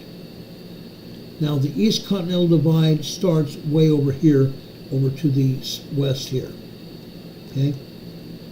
This is Telco Village, Tennessee. Telco Village, Tennessee. You can see the Eastern Continental Divide here. Over in South Carolina, it was the foothills of the Continental Divide. Over here in Telco Village, Tennessee, we had a 1.8 tremor. And you can see the down here in Tennessee, it's Smoky Mountains. Then as it moves north, it gets into the Blue Ridge Mountains, and then as it moves north into the Appalachian Mountains. Okay? Up here, I couldn't wait to show you this. Guess what? We have another earthquake here in New Jersey. We have another earthquake today in New Jersey. It's a 1.6 tremor. This is in Gladstone, New Jersey. This is just one more aftershock from the 5.9 earthquake that we had here 3 months ago. There was a 5.9 earthquake here 3 months ago. USGS also tried to pass it off as a 4.5. They tried to pass this off as a 4.5. I went to the back seismologist study page and found that this earthquake was at least a 5.9 large earthquake. A 5.9 major earthquake, just short of becoming what they call a strong 6.0. A 5.9 very strong earthquake here. And today, even now, 3 months later, we are seeing aftershocks from that earthquake in New Jersey. Okay? Amazing, isn't it? Now, let's go over to the Pacific Ocean. I want to show you kind of what's been going on over here. Over here in the Mariana Trench area here in the South Pacific. This is another 6.3 earthquake here. A very strong 6.3 earthquake, 265 kilometers northeast of Saipan, Northern Mariana Islands. 6.3 earthquake. This is a foreshock of that quake. This is a 4.6 moderate foreshock. Both of these earthquakes are out in the ocean. They did no damage to land or land-based facilities. The ocean waters absorbed the shock waves of this quake, or all three of these quakes here. Further south here is 5.0. This is 63 kilometers southwest of Marizo Village, Guam. This earthquake happened this afternoon. It could be said this was an aftershock of the 6.3. Even though it's way further south of Guam. And you can see Guam here in this photo here of where these earthquakes occurred. Okay? Now we go further south over here to central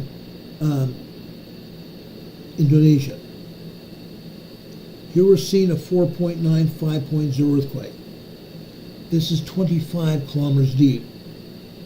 A 5.0 earthquake near Abapuro, Indonesia. Abapuro, Indonesia, folks, is the place where we've seen 7.4 earthquakes before. 7.4 earthquakes before. We've had 6s here, we've had 7.4 earthquakes all the time. I'm saying all the time because several times a year we have these earthquakes here. Very large, very dangerous earthquakes. Today it's just a large 5.0 here. 183 kilometers west of Abapuro, Indonesia. This is on land. The people living in this area felt this earthquake. People living all over throughout this area are living in huts, literally.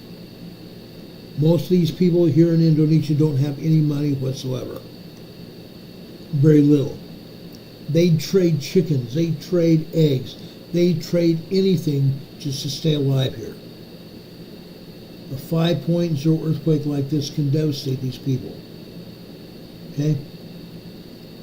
That's there over at Abapuro, Indonesia. Now, we have some earthquakes over here to the east. This is a 5.4 in Isango, Vanuatu. Isango, Vanuatu. A 5.4 large earthquake. A mid-range 5. Okay, mid-range 5. That's a very dangerous earthquake. This is also 139 kilometers south of Isango, Vanuatu, out in the ocean. Again, I believe the ocean waters absorb the shock waves of this quake as well. We go further east here. This is in Fiji, south of the Fiji Islands here. Okay? I don't believe anybody felt this earthquake. This is a moderate 4.6 earthquake out in the middle of the ocean. This happened just about 2:42 p.m. Eastern Time today. The ocean waters absorbed the shockwave of this quake as well. Now, one other big earthquake here off the coast of southern Chile. This is over near Easter Island. Over near Easter Island. This again is a large 5.0 earthquake. Okay? Out in the ocean here, nobody felt this quake. The ocean waters here of the Pacific Ocean absorbed the shock waves of this quake. Now, I want to take you over here. Okay? This is Romania. Early this morning, Romania had some earthquakes. A lot of earthquakes. This is a large 5.2 earthquake here in Romania. Okay? This earthquake happened at 10:40. We've been having 10:40 Eastern Time this morning. We've been having, my wife and I have been counting earthquakes starting about 6:15. Earthquake tracker had them going off about every 10 minutes. Earthquakes here in Romania today. This is on land. People felt this earthquake. People felt this earthquake. Look where it's at. It's along the plate boundary here. It's along the plate boundary here. You see the mountain regions here. It's on the plate boundary here in Romania. This is a large earthquake. And anybody living anywhere near this earthquake felt it. Anybody living here anywhere near this earthquake felt it. You see the roads and rivers going through this area. Let's zoom in here and just look at some areas here. Okay? Down here you see some housing developments. Small cities here. They felt this earthquake. They felt this earthquake. Okay? Those poor people felt this earthquake. This is just south and east of there. People living in these areas felt this quake. Okay? Now I want to get back to Kilauea. A little bit earlier this evening, just about within the last half hour, NCWQ said that they had seen an earthquake happen at Kilauea. And Kilauea erupted for a short time yesterday. Kilauea has in the past been erupting off and on. Off and on. But there's something special about Kilauea. Let's go over here to the Big Island and look. We'll see what happened here today at Kilauea and what's happening here. Okay? As you can see, there have been a lot of earthquakes. A ton of earthquakes. Down south here in the area just north of Pahala, Hawaii here, we had a 2.4 earthquake here. This is over on the southern side of this great big huge earthquake fault. Great big huge earthquake fault. Some people have been saying that this earthquake fault could fall, this part of the earthquake fault could make this part of the island fall into the ocean. It isn't doing that yet. It is not doing that yet. We don't see any possibility of that happening anytime soon. Okay? Mary M. is saying solar storm interferences, yes. We're seeing those large earthquakes because of the effect of solar storms. CMEs, coronal mass ejections on the sun. Coronal mass ejections on the sun are causing these earthquakes. Now, I'll explain that in just a minute here. We'll go down south here to the southern part of the Big Island here. This is the town of Pahala. My dear friend Laura and her husband John have their grandson and their daughter here in Pahala. Laura and John's grandson graduated from high school here at Pahala High right there. He just graduated this year, earlier this summer. Yes, we have earthquakes over here on the northeast side of Pahala here. This is a 2.0 minor quake. Over here on the west side of Pahala here, we have another 1.7 tremor. On the south end of Pahala here, we have another 2.2 minor earthquake here. Okay? Now, this area of Pahala that you see here, there is a deep, in-ground, huge lava plume deep in the ground. Actually, it's a magma plume deep in the ground underneath the South Pacific Ocean. That magma plume is throwing magma all over the earth to all the volcanoes around the world, including here at Kilauea. The magma from that magma plume comes up here to Pahala. Pahala is the distribution point for magma to all the volcanoes around the Big Island. Okay? That's what's happening here. Now, we have seen activity here at Kilauea in the recent past. We're going to see that happen in the future. It's happening. Kilauea volcano did erupt earlier. Okay? you can see earthquakes here inside the caldera. Okay, this is a 1.8 tremor. A 1.8 tremor. This is also 1.5. Now where you see all this lava here, it's not there any longer. It's risen above that. The lava floor is inside this volcano, and it's near about 100 feet or so from the rim of the volcano. The lava has risen up into the top parts of the volcano within 150 foot of the rim of the volcano.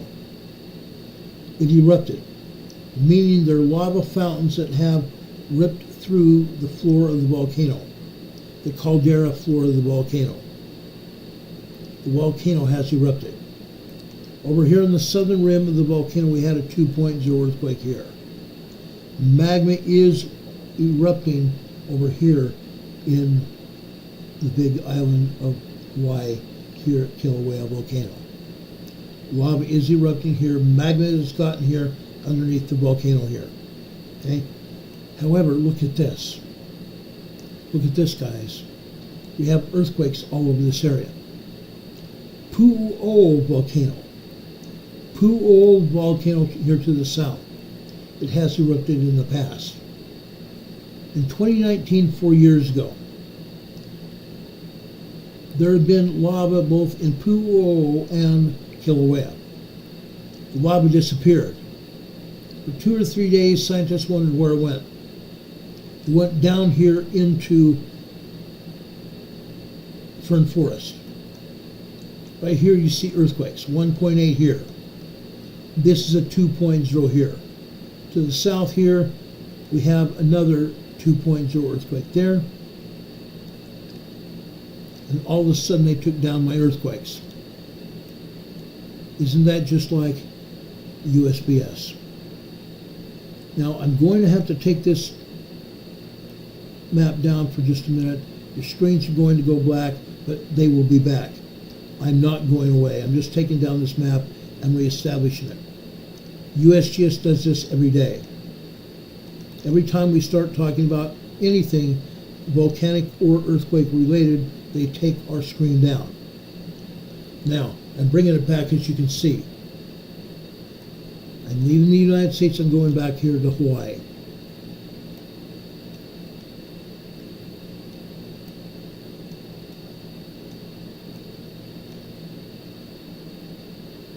Okay, now we're back here. See this whole swarm of earthquakes? This is magma coming from Pahala, re-energizing the volcano. Not just Kilauea either. See this area of gray here? This is Fern Forest. Remember what happened 4 years ago in 2019? Kilauea went out, disappeared. The lava disappeared. The lava came out here in magma channels underneath the ground. 23 fissures opened up. Actually, not 23, 24 fissures opened up. Before they started opening up, we had earthquakes just like you see here. I'm going to show these 3 red earthquakes. This is a 2.0 here. This is a 2.2 minor earthquake here. And down here, this is a 2.0 earthquake as well. We have a slew of earthquakes. Probably 50 earthquakes in this area. This means the magma has left Kilauea over here and is traveling the magma channels over here in the Fern Forest. Again, back in 2019, we had 24 fissures that opened up between here and Fern Forest and out here east into the east, what they call the East Rift Zone here in Leilani Estates. Last week I showed you an earthquake that happened here, I believe it was on Friday, out here in Leilani Estates. When this happened in 2019, the lava came bursting out of the ground in huge fountains. The lava came out onto the landscape. The lava bulldozed and destroyed 1,500 homes. It left thousands of people homeless. When the lava hit the ocean, when the hot lava hit the ocean, The hot lava hitting the ocean exploded when it hit the cold waters of the Pacific. Now the cold waters of the Pacific are only maybe 70, 80 degrees, 75, 80 degrees. However, the lava is at 1,000, 2,000 degrees Fahrenheit. When it hit the colder waters of the Pacific, it exploded. Great big huge chunks of lava exploded out into the air, and there were tourist boats off the coast here. Some of those tourist boats caught those exploding lava bombs, and they had to use fire extinguishers to save their boats. A couple people got hit by the lava and were seriously burned and ended up in hospitals over on the Big Island as a result of that. As a result of those lava bombs hitting those tourist boats were told to stay far off the coast to avoid that happening again. People could see the lava flowing out on the landscape of Hawaii without getting that close. Okay? But wherever you see these gray areas here on the Big Island, this is where the lava flowed out of the fissures that opened up and went out here and gave the Big Island extra land. Extra land. About 30 or 40 acres of extra land came as a result of the eruption of this volcano 4 years ago. Okay? Now, where you see these, what looks like clouds, these are lava plumes. These are called lava plumes. Lava plumes are resulting of the fissures opening up or lava pouring out over the landscape. These lava plumes are actually sulfur dioxide and carbon dioxide clouds emitting from the lava out on the surface. Dangerous gas clouds. Dangerous gas clouds out here on the landscape of the Big Island. Okay? These are not normal clouds. They're lava plumes here. That's what happened when the landscape got overrun by lava. Now, what happened to the fissures? The fissures finally dried up, not before some of them formed cones and craters. Cones and craters. Some of these cones and craters are now named volcanoes. Some of the cones and craters that resulted from the eruptive fissures are now named volcanoes. The Hawaiian people named the volcanoes. Do we have any questions about any of this? Scott Kitchell says Hawaii became bigger in 2019. It surely did. About 40 acres of land as a result of the lava pouring out over the landscape into the water. Unreal. Richard Smith is reporting a 4.8 moderate quake over in western Texas. Right in the middle of the oil and gas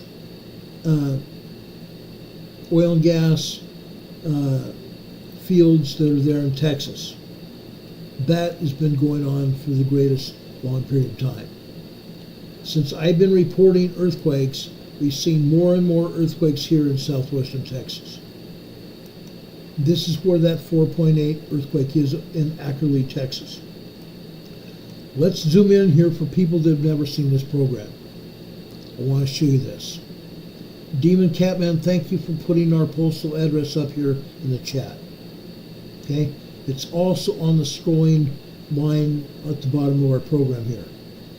104 North Green Street, P.O. Box, Post Office Box 105, Morganton, North Carolina. Zip code is 28655. As for this 4.8 earthquake, I'm zooming in to show you why that we had this earthquake. Look at these oil and gas pumping operations here. Anywhere within 6 to 10 miles away from these pumping operations, if we have an earthquake, it is an oil and gas earthquake. And that's exactly what we have here. Oil and gas pumping operations here. You can actually see the pumps and jacks here. You can actually see the pumps and jacks on these pads here. And what are these greenish looking ponds here? This is treated wastewater. Treated wastewater they inject down into these wells to pull the oil and gas out of the ground here. That's what they do here. Okay? Each one of these pads contains a pump and jacks. If there's no pumps and jacks on the pad, they've abandoned the pad and they drilled more holes in the ground. Every time they drill a hole, seismic energy comes along and fractures the rock inside that hole, turning it into a man-made earthquake fault. That's how that happens. Seismic energy coming from the west comes over here to Texas, and it causes rock fracturing inside the hole, inside the oil and gas hole, making that oil and gas hole a earthquake fault, a man-made earthquake fault. That's what happens here. And you can see oil and gas pumping operations all over here in Texas. Hundreds of them. Literally hundreds of them. Just south and east of that quake in Ackerley, Texas, this is Stanton, Texas. This is a 1.5 tremor here in Stanton, Texas. The same thing applies here in Stanton, Texas. Oil and gas pipelines and pumping pads all over the landscape here. Okay? Now I'm taking you back over here westbound here. There's a bunch of earthquakes here to the west I want to show you. Right here. Down south here. This is Stockton, Texas here. Stockton, Texas. This is a 1.8 here. This is a 1.7 here. This is a 2.4 minor earthquake here. Stockton, Texas is a oil and gas frenzy operation here. There's pumps and pads all over this area. The pumps and pads here are further south here. You can see them here. And you can actually see pumps and pads here to the east and to the north of this earthquake as well. Now, you can go over here further to the west, there are more earthquakes here. For example, right up here. This is Toyah, Texas. Good old Toyah, Texas. This is a 1.6 tremor here. This is a 2.0 in Mentone, Texas. Mentone, Texas. Okay? Over here. This is a 3.0 in Toyah, Texas. 40 kilometers northwest of Toyah, Texas. Further west here, this is, they say this is in New Mexico, but it's not. This is also over here in Texas. This is a 2.1 earthquake here. Let's zoom in here and show you the oil and gas pads here. Look at that. These oil and gas pads are everywhere. Now, I show you this. This happens over in Oklahoma as well. Oklahoma, they've said there's 586,000 pumps and jacks all over Oklahoma. Nobody's even given me an idea of how many pumps and jacks there are in Texas. There are hundreds. Hundreds of thousands. Hundreds of thousands of pumps and jacks all over Texas, literally. Okay? That's what's going on there. Now, USGS is also reporting another quake just outside of Ackerley, Texas here. Just came through. Right here. This is a 1.5 near Stanton, Texas. 1.5 tremor here near Stanton, Texas here. 8 kilometers northwest of Stanton, Texas. They're going to continue to hit. Whenever you have pumps and jacks, they're going to continue to hit. Now, Don Patoka's joking around here in the chat saying, do not snort the gas, SO2, not good stuff. I agree. Not a good thing. Not a good thing at all. Now I'm going to get out of this earthquake map. I'm going to go back up here and make sure you can see our webcam so I don't leave you blind here. I'm going to leave our earthquake map now. Now, these earthquake faults, these oil and gas pumping operations, they may be parallel to the ground like this. The holes into the ground may be parallel like this, and then they may go straight down, or they can go perpendicular to the ground like this. No matter where they go, those are man-made earthquake faults. Okay? man-made earthquake false. Mary M is saying oil equals Texas tea. Oil means Texas tea. Now, if you go back a lot of years into the 1960s, between 1960, I believe it was 1967 to 1972, there was a program called the Beverly Hillbillies. Okay? Beverly Hillbillies. Jed Clampett. Jed Clampett was a chief character on the Beverly Hillbillies. He owned a plot of land. Okay? He owned a plot of land. A man named Milton Drysdale was a banker. Milton Drysdale knew Jed Clampett's land had gas and oil on it, and they were pumping a lot of it. Now, when the program started, Jed Clampett had fired his rifle into the ground after something that they were seeking for food. As the story goes, Jed Clampett fired his rifle, and all of a sudden he had Texas tea. Oil, that is, black gold. Texas tea. The first thing you know, Jed was a millionaire. Ken folks said, Jed, move away from there. He said, California is the greatest place to be, so they loaded up the truck, and they moved to Beverly Hills, that is. And there is a story. Okay? Yes, Granny was a great cook. Yeah, Granny was a great cook, cooking out by the Great Cement Pond. The Great Cement Pond. Unreal. Anyway, does anybody have any questions about anything we talked about tonight?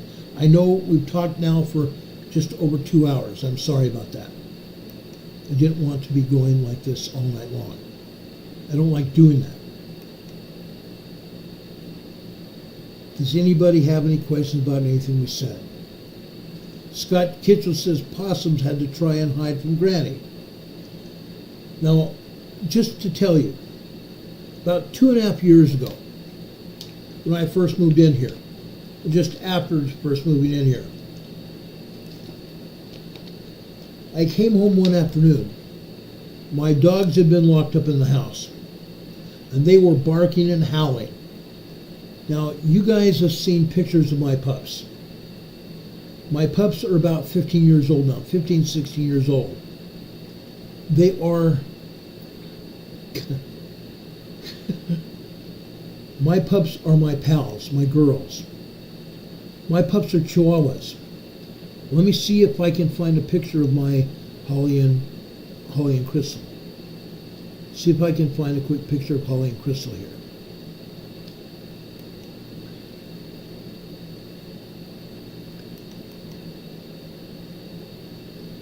Let me see if I can find a quick picture of Holly and Crystal here. I ought to be able to anyway. I have a picture of all my kids. It's wonderful having a blended family. It's wonderful having a blended family. I have tons of kids.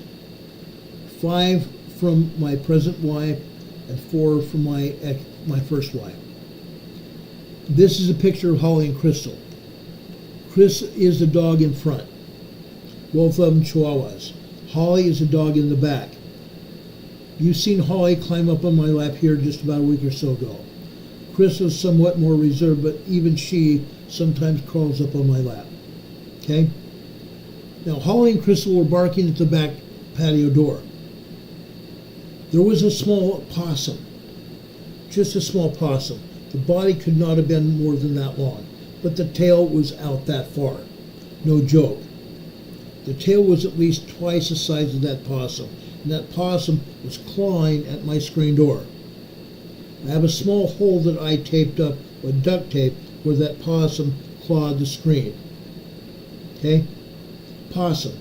Now, when I opened that door, that possum took off.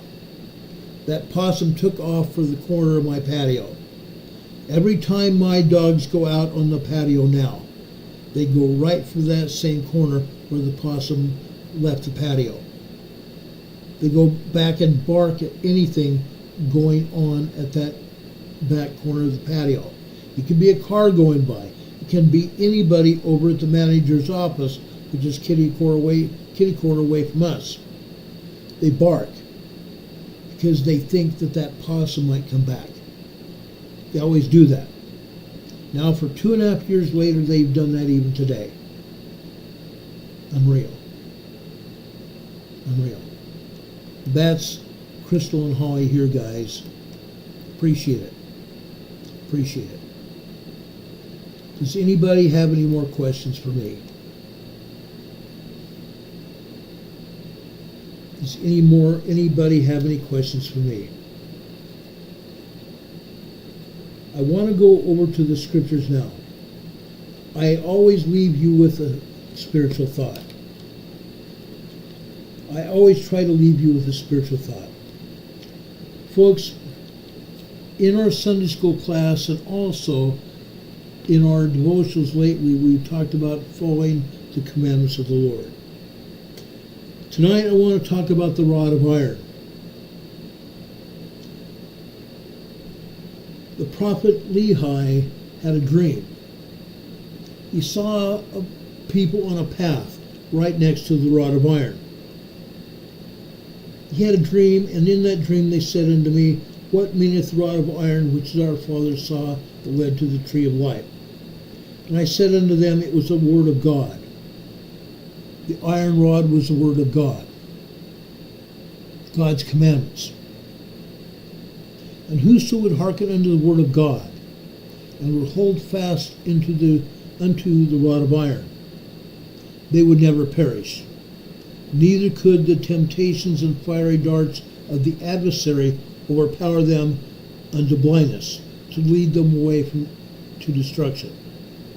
Wherefore I, Nephi, did exhort them to heed unto the word of the Lord. Yea, I did exhort them with all the energies of my soul, and with all the facility which I possessed, that they would give heed to the word of God, and remember to keep his commandments always in all things. And they said unto me, What meaneth the river of water, which my father also saw? And I said unto them, that the water which my father saw was filthiness. And so much was his mind swallowed up in other things, that he beheld not the filthiness of the water. And I said unto them, and it was an awful gulf, which separated the wicked from the tree of life, and also from the saints of God. And I said unto them that it was a representation of that awful hell, which the angel said unto me was prepared for the wicked. Brothers and sisters, I bear you my testimony that the word of God is just that, the commands of God as he's given to us. If we cleave to the rod of iron, we will be blessed. If we cleave into that rod of iron, we will be blessed. Follow the word of God. Follow the word of God, and you will not go into the filthiness of the gulf to be ensnared by the adversary. Cleave to the iron rod. Okay?